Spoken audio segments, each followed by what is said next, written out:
ഇപ്പോൾ മരം വീണൊക്കെ ഉണ്ടായ കെടുതികളുടെയൊക്കെ പ്രധാനപ്പെട്ട കാരണം ശക്തമായ കാറ്റാണ്. എങ്ങനെയൊക്കെയാണ് ദുരിതങ്ങൾ സംഭവിച്ചുകൊണ്ടിരിക്കുന്നത് നോക്കാം. ഇതുപോലെ 10-ലേറെ മരണം സംഭവിച്ചിട്ടുണ്ട് മരം വീണ മറ്റുമൊക്കെ. ഈ കാറ്റ് ഇത്രയധികം വീശും എന്നുള്ള ഒരു മുന്നറിയിപ്പ് പോലും നമുക്കുണ്ടായിരുന്നില്ല എന്നുള്ളതാണ് ഏറ്റവും പ്രധാനം. ഇപ്പോൾ പലയിടങ്ങളിലും 72 കിലോമീറ്റർ വേഗതയിലധികം ആണ് കാറ്റ് വീശുന്നത് എന്നുള്ളതാണ് ഏറ്റവും പ്രധാനപ്പെട്ട കാര്യം.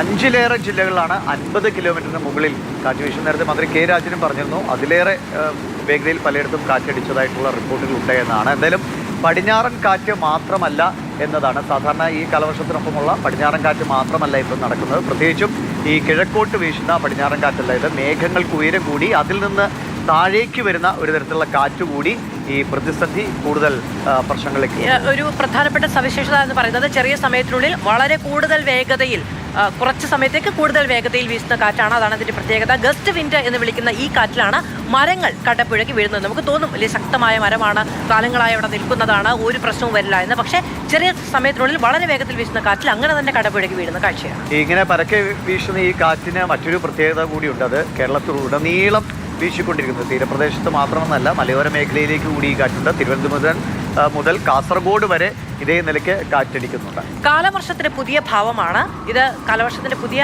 ഒരു സ്വഭാവമായി തന്നെ നമുക്ക് കാണാൻ കഴിയുന്നതാണ് എന്ന് ചില വിദഗ്ധർ പറയുന്നു. ഇതിനെല്ലാം കാരണമായി ചൂണ്ടിക്കാണിക്കുന്നത് കൂമ്പാരമേഘങ്ങളുമാണ്. ഈ കൂമ്പാരമേഘങ്ങളെ കുറിച്ച് പറയുമ്പോഴാണ് നമുക്കറിയാം പെട്ടെന്ന് മഴയുണ്ടാകുന്നു.